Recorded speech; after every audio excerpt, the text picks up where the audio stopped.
What's up, Hawks fans? Welcome to another episode of the Hawks Nest podcast.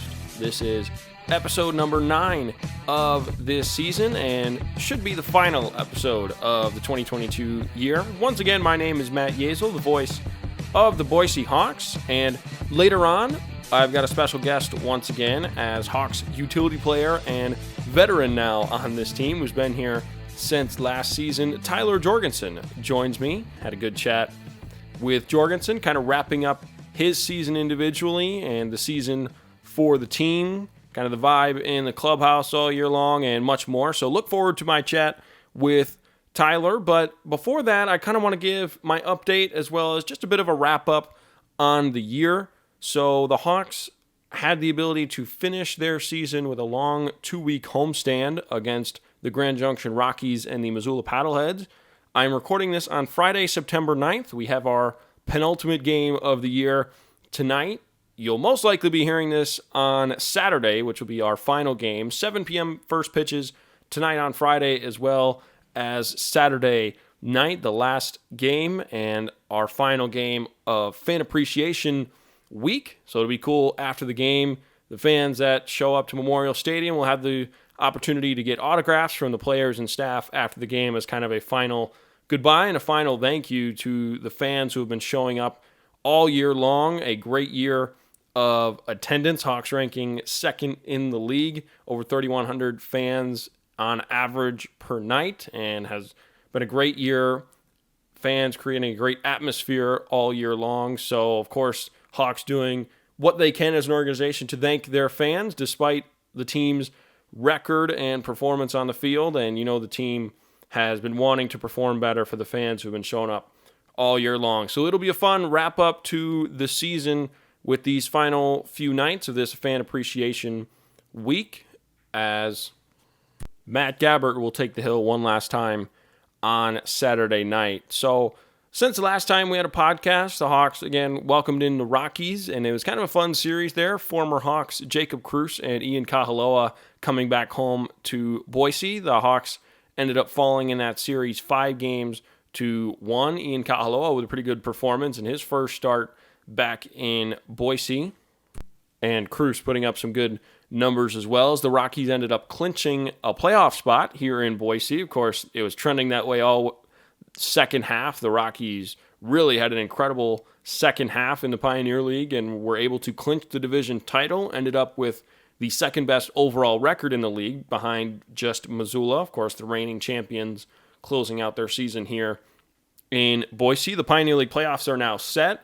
Missoula and Billings will face off in the first round, and Grand Junction will face off with the first half champion Ogden Raptors, with the playoffs getting underway on Monday. So looking forward to tuning in for those games. But this series closing out, obviously neither team with much to play for in terms of the standings and where they're at. Missoula's already clinched everything they can clinch. So for the Hawks in particular, they've been using this last series and last few weeks to evaluate what they have and look forward to next season. Of course, the 2 trades Boise made in the second half certainly have indicated their stance on looking toward the future and trying to best prepare themselves, as you know, making the trades again with Cruz and Kahaloa to Grand Junction for Alex Smith, who's made a few solid starts for the team, as well as a 2023 player to be named later, and the trade with Billings, sending Juan Teixeira, Zach Penrod,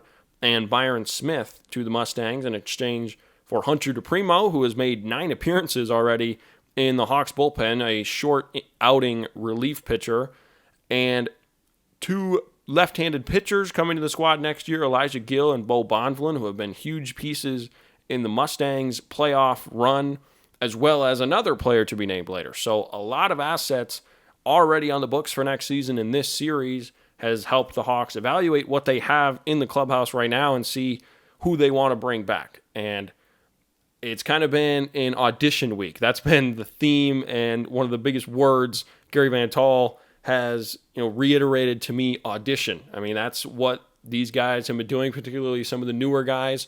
They added Jason Ajamian this week, a first baseman who played his college ball at California State Monterey Bay, who who's made a nice early impression. His first hit was a home run. He's driven in quite a few runs already in just his first few games here in Boise.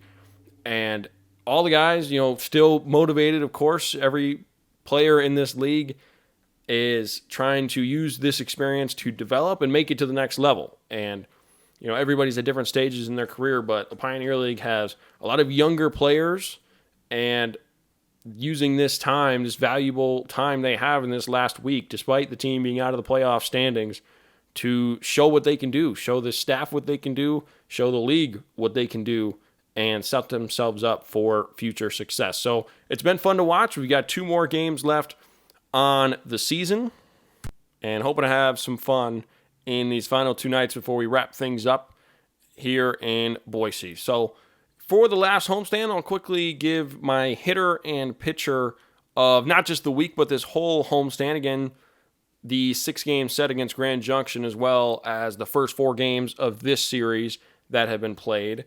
Hitter of the week, I'm going to go with Abraham Sequeira. Now, our guest on the pod, Tyler Jorgensen, was also a strong choice. He's been hitting well out of the leadoff spot, but I'm going to go with Sequeira mainly for his ability to drive in runs as of late. In this homestand, again, the 10 games we've had so far, he has 15 runs batted in on 18 total hits. Really swinging the bat well. He's had multiple extra base hits, doubles that have either cleared the bases or drove in multiple runs, and he's been hitting really well in that 2-hole. He has played every single game of the second half since he got added to the team on the very first day of the second half, and has been a very consistent switch-hitting bat at the top of the lineup, as well as a versatile defender, playing all around the infield other than first base, as well as DHing quite a bit this season. So I wanted to give Abraham Sequeira a shout-out. I got to talk to him on a previous episode of the podcast as well. And then my pitcher of this homestand is going to be Chase Costello. He closed out his year very strong, pitched 6 innings against Grand Junction, allowing just 1 run, striking out 5. And then his final start a couple of nights ago, he went 7 1/3 against Missoula, allowing just 3 hits and 1 unearned run, while also striking out 5. He did struggle with the walks a bit. He walked 5, but 3 double play ground balls were able to help him get through that. And again, his best start as a Hawk so far, closing out the year really strong. He's certainly a guy that the Hawks are hoping to bring back next season to really get a full season out of him, as Costello was only able to make 5 starts with the team after being added pretty late. But he's shown really good stuff. He throws hard, up to nearly 95 with his fastball, with some movement as well. So looking forward to the future for both of those guys, Sequeira and Costello, and potentially what they will be able to do in a Hawks uniform in the future as well. So that pretty much does it for my update. Without further ado, here is my chat with Hawks veteran Tyler Jorgensen. All right, I'm here with Tyler Jorgensen, and Tyler, thanks for joining me. I have interviewed you right at the start of the year, right in the middle of the year, so I figured you were perfect to be the last guest on the podcast this season. So this will kind of be a wrap-up of the season it was for you here in Boise, your second year with the Hawks. So as we kind of close down the season, what are your thoughts on how this season has went for you, and just, kind of in your own words, in general, wrap up this season? Obviously, it's not the ideal season we've kind of expected to have or wanted to have, but at the same time, we kind of had to do a lot of growing and stuff like that. Like, personally, I've had to go through some tough patches and rough stretches, but, kind of learning how to deal with the adversity and stuff like that has been one thing that I could take away from this year, which I could be like, okay, that wasn't something that, kind of is a bad thing necessarily. But, other than that, obviously it's not ideal, but, we've done a lot of growing, and I think, all the guys love each other, and we enjoy being around each other, so it's still a good time every day. And for you personally, your expectations for yourself coming into the season versus now when you look back, how would you kind of say, outside of the team's success, obviously I know that's extremely important and at the top of the list, but for you, kind of how do you evaluate that versus your expectations? I wanted to looking back on it, like goal-wise, I've reached some goals that I wanted to do. I wanted to kind of establish a center field a little more because, it was my first full year probably since I was like 12 playing center field. So it was fun getting to do that every day, and I kind of wanted to make some power strides, I guess you could say, and hitting-wise, which I didn't quite do, but in some aspects I like how I've developed as a hitter this year, and towards this back month or so I've really started to kind of figure it out a little more. So it's been good now that I can feel good at the plate every day and aren't pressing or anything. But yeah, I mean, not really what I wanted to do this season, but still I could still hang my hat and be like, it was still a decent season. Right, and as a hitter, Gary's described you as sometimes a bit of a streaky hitter, and I mean it's pretty common throughout the game of baseball.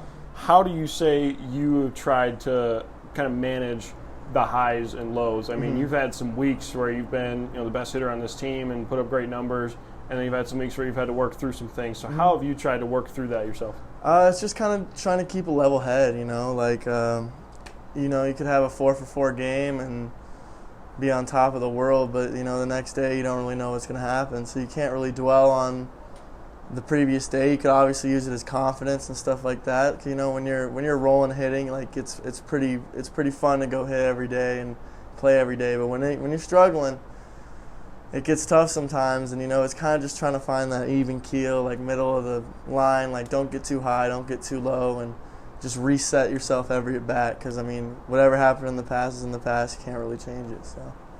And you mentioned center field.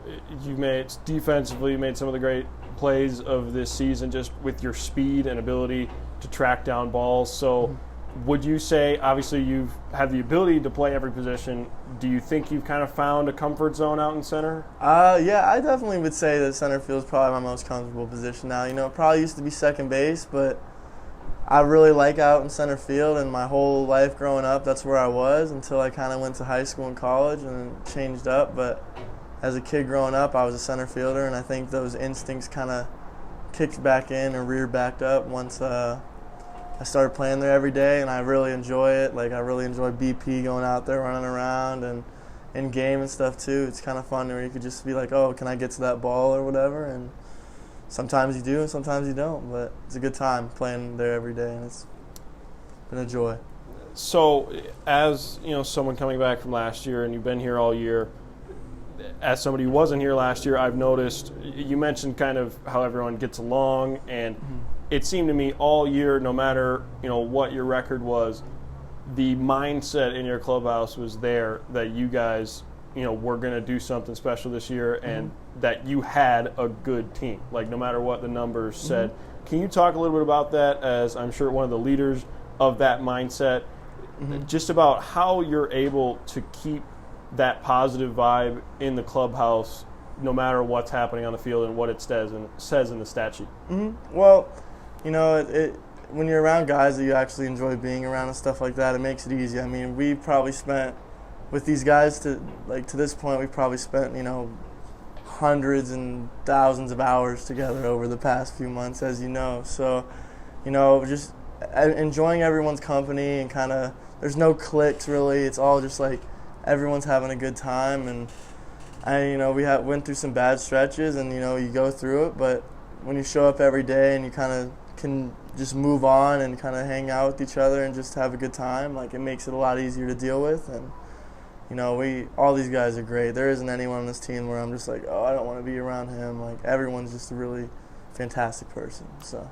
And I'm talking with Gary this week. He's kind of been looking at the roster fluctuations throughout the year.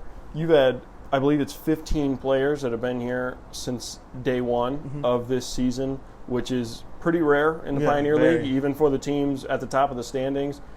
So just explain kind of what that's even more, I believe, than it was last year, pretty similar for you. So explain what that has been like, and kind of the ability over this season, nearly 5-month season, kind of how you're able to build relationships with those guys.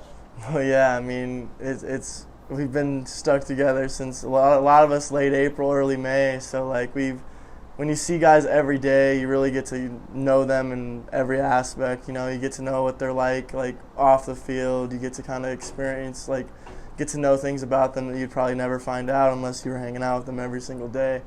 And it is very fun to just hang out with these guys and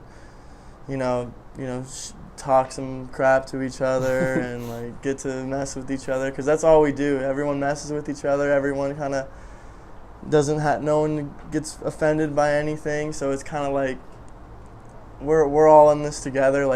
It's a grind, it's an everyday thing. Everyone's body hurts, everyone's just aching and stuff, but we're going through it together. So because of that, makes it a little easier and it makes it enjoyable almost. Absolutely.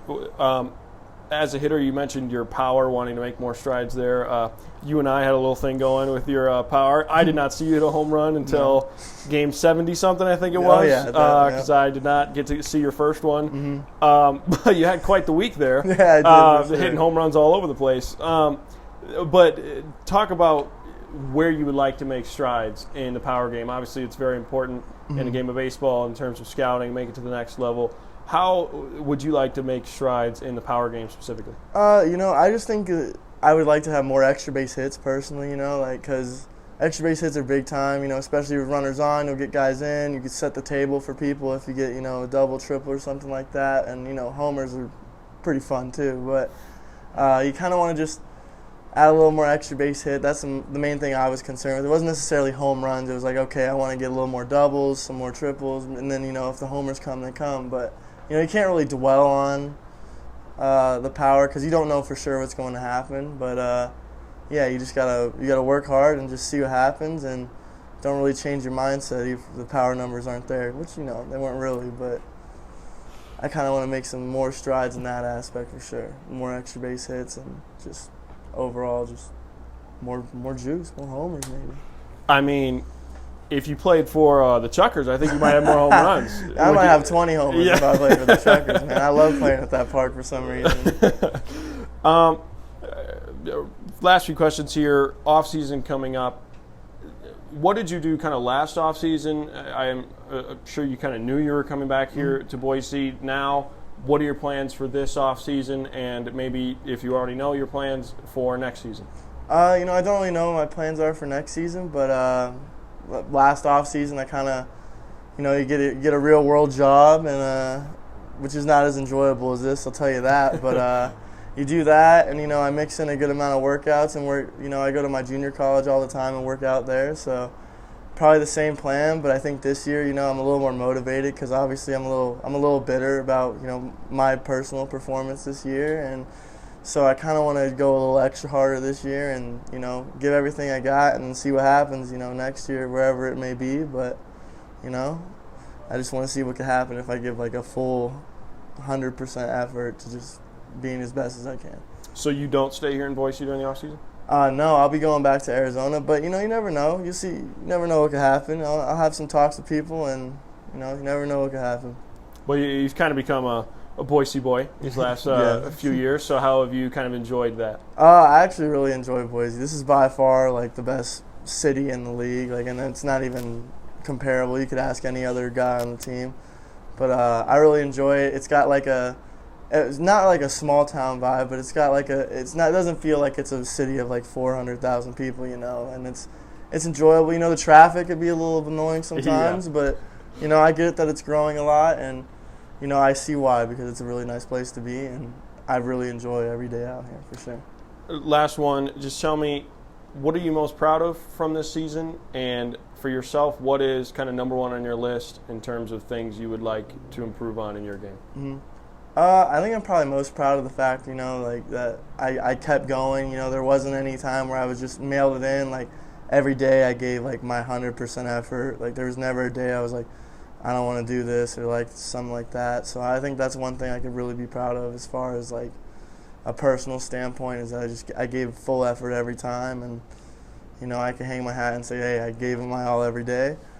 And the results weren't there necessarily, but I can hang my hat and be hey, I did everything I could. So that was a good feeling for sure. Well, Jorgie, it's been fun watching you play this year. Thanks for joining me. Absolutely. And best of luck in wherever you go next. Thank you. I appreciate it, Matt.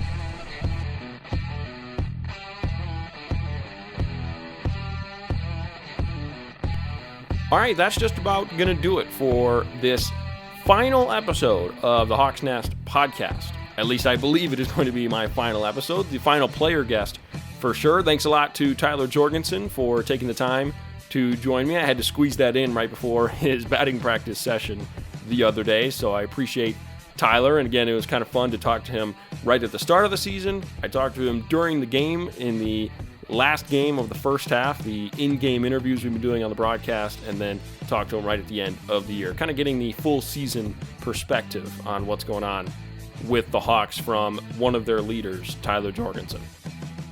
So, as this is the last episode and the season is winding down, I don't have a whole lot to promote like I typically do. Of course, you can follow the Hawks on their socials for the future as well, at Boise Hawks on Twitter, at the Boise Hawks on Instagram, as well as our Facebook page where we are most active on Facebook. So check those out. But of course, tune in to our broadcast on Saturday night, the final broadcast of the year, a 7 p.m. first pitch between the Hawks and the Paddleheads. Again, Matt Gabbert taking the hill, and would really appreciate it if you guys tune in. PioneerLeague.com/watch. It'll be hopefully a fun one to close out the year, and it'll be my last broadcast here in Boise. So without much else to talk about, I will just say thank you all for listening to the podcast all season long. It's been a lot of fun for me to do. These players on this Hawks team have been fantastic, a great group of guys to be around, both when talking into a microphone and, of course, just talking behind the scenes in the clubhouse,